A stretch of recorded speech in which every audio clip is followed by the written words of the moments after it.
I just wanted to put a bit of disclaimer at the beginning of this video. One, this is the only video that I'm going to be re-uploading from my channel.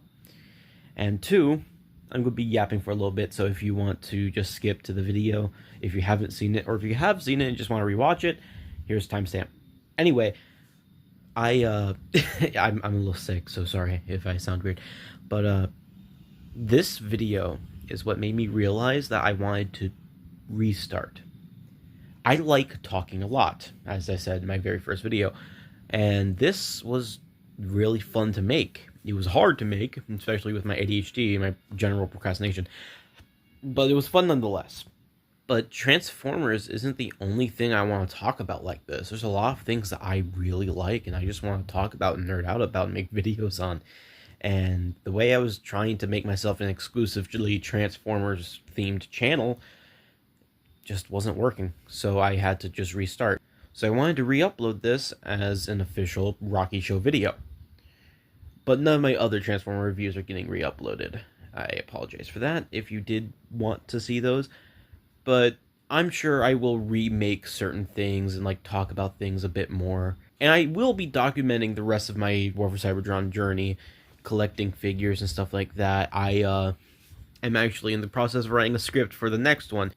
I will still be talking about Transformers probably as a majority, but that's just because it's the thing that I know most about right now. I still have to take time to learn about my other interests a whole lot more to be able to make videos on them, which I do plan on doing, especially Risk of Rain, which I am currently live streaming trying to beat the world record of collecting items, and that it's hard. By the way, yeah, this video is completely outdated because since getting this, I have gotten 11 more releases from War for Cybertron.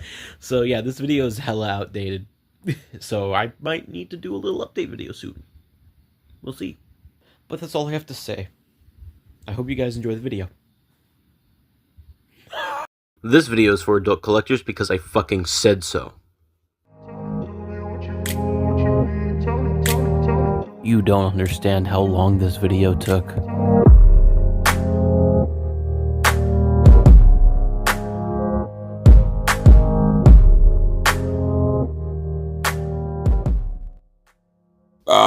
Oh my god. After I got that buzzworthy A6 2-pack, go watch that video by the way, shameless plug, it planted a seed in my subconscious that I needed more G1 style figures. A seed that bloomed. But before that, I wanted more live action stuff. So I looked up some vintage stores and went to Renegade Toys for the first time. And the moment I saw Earthrise Wheeljack, I knew I needed him. Then it was all downhill from there. I'm on a journey. A dumbass journey to be sure, but a journey that I will not stop exploring.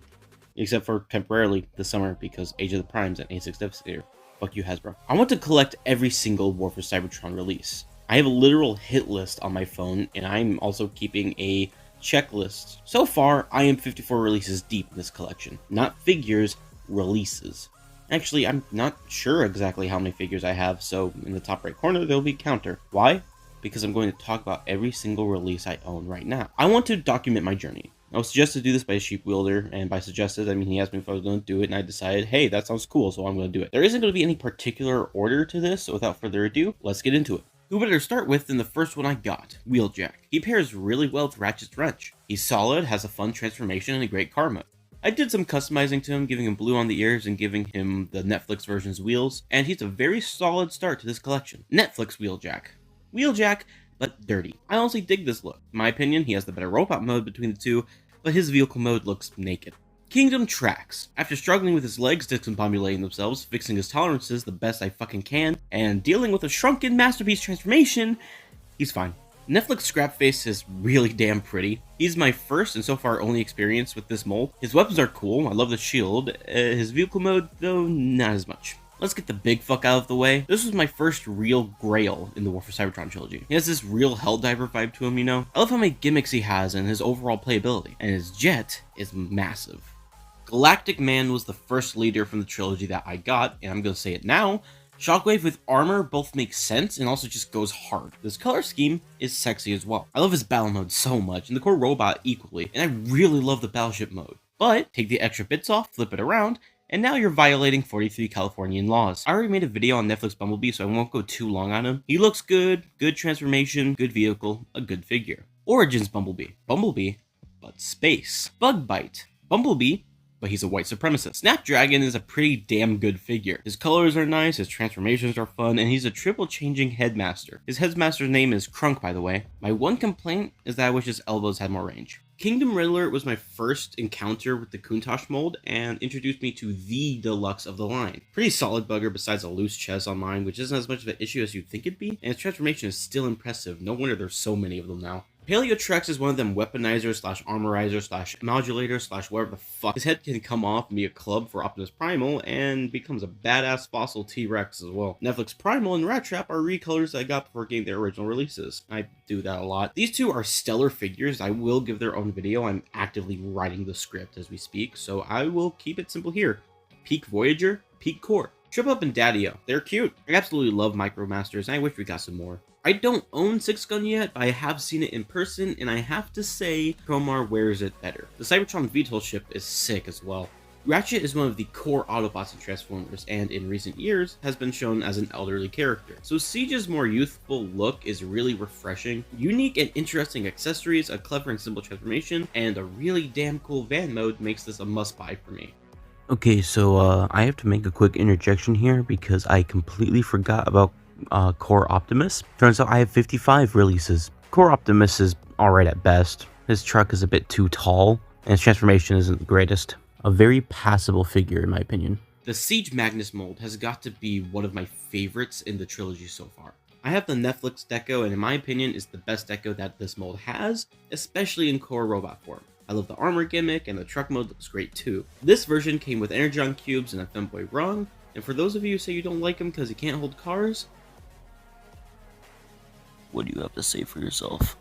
I think that this is my favorite figure from the trilogy so far. Inferno's beautiful colors, amazing posability, and natural dynamic proportions, and his transformation, it just stacks up to be a great figure, though the fire truck is admittedly small.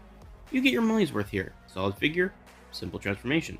A smaller figure as an accessory, decent posing, Blaster meets all expectations, and sometimes that's all you need.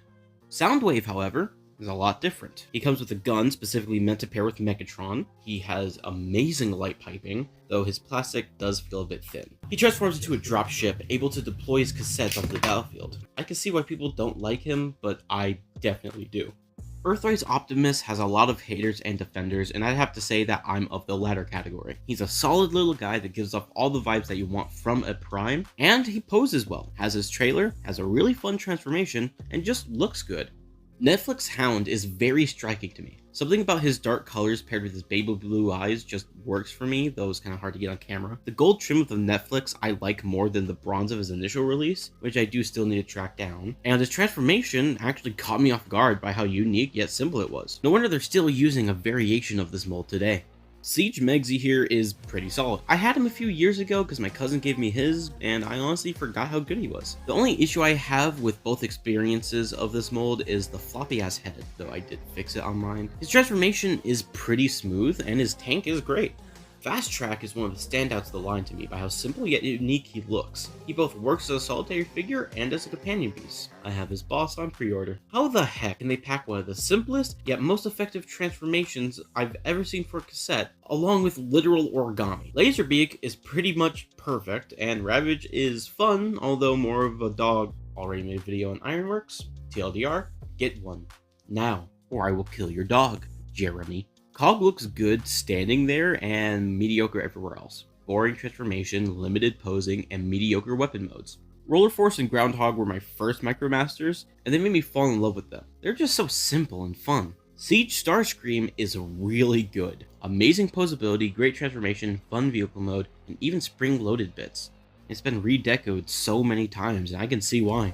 Caliburst was my first Target Master and is as much fun as he looks, which is a lot. I like Battle Masters, sue me. Smashdown is my favorite Battle Master and it's no contest. Great blast effect, fun transformation, fun robot guy, and he's canonically the Wrecker's Hammer. Rumble and Rat-Bat are very solid on their own, but can't fit into anyone's chest comfortably. Shit. Such a great robot mode and such a cool vehicle mode, again, sue me. And the utterly worst transformation I've ever experienced in my entire life. It's like trying to cram a body into a suitcase.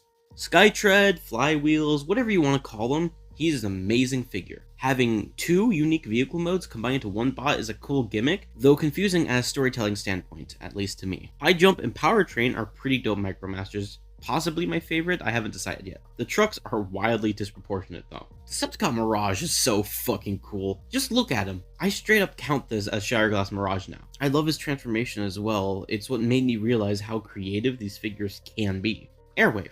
A worse weaponizer than Ironworks, but arguably better than Ironworks at being part of a base. Impactor is a peak deluxe figure. He's tall, has amazing posing, and a transformation that blew me away. I do think the original would look better if I ever get it in hand, because the mustard yellow on him kinda looks gross. Brunt is probably the best weaponizer of them all, having a ton of weapon modes and different ways they can combine, all while being a great figure on its own. Still like Ironworks better though. No. I never got to experience Siege Prime until this figure, and man, I think I like it better than Earthrise. Smokescreen is awesome, especially since I got him sealed for $10. I think he's my favorite of the Datsun bros. Nope, never mind. Silverstreak exists. Shattered Glass Prime is just a palette swap. A damn good one, but nonetheless, nothing new here. Ratchet is who I want to talk about. He looks great in robot mode, and in van mode Sound Blaster, Soundwave with a boob job, Grease Pit, Ironworks, but he's a pastel goth, Hotshot, Hound, but he wears the mold better, Netflix Red Alert, but space, Netflix Sideswipe, Red Alert, but space, but red, Theseus Drone, Ratchet, but he's a Hotlink, he wants to be Skywarp so bad, Sparkless Seeker, a pack of corpses. What's wrong with Hasbro? Sunstorm, Starscream, but wait a minute, this doesn't exist. Sparkless Bot, another corpse. Earthrise Blue Streak, he's pretty sick, but he isn't Silverstreak, so... Siege Smokescreen. Oh god, who twinkified my boy? That's a lot. Sorry for rushing at the end, but I've been writing the script for 4 days, and I've been taking pictures the entire time. Yeah, if I have to transform these figures again for any more group shots, I'm going to transform a fucking shotgun into my mouth. But yeah, that's where I currently am. 54 releases, and this many figures in total. I'm going to do shorter update videos whenever I get a chance to, whenever I update the tally. This is all for today's weather report, and this has been the Maelstrom. It was a long one this time, so I hope you enjoyed it, and if you did, please consider liking and subscribing, so you don't miss the next broadcast, whenever that may be. This is your Stormcaster, signing off.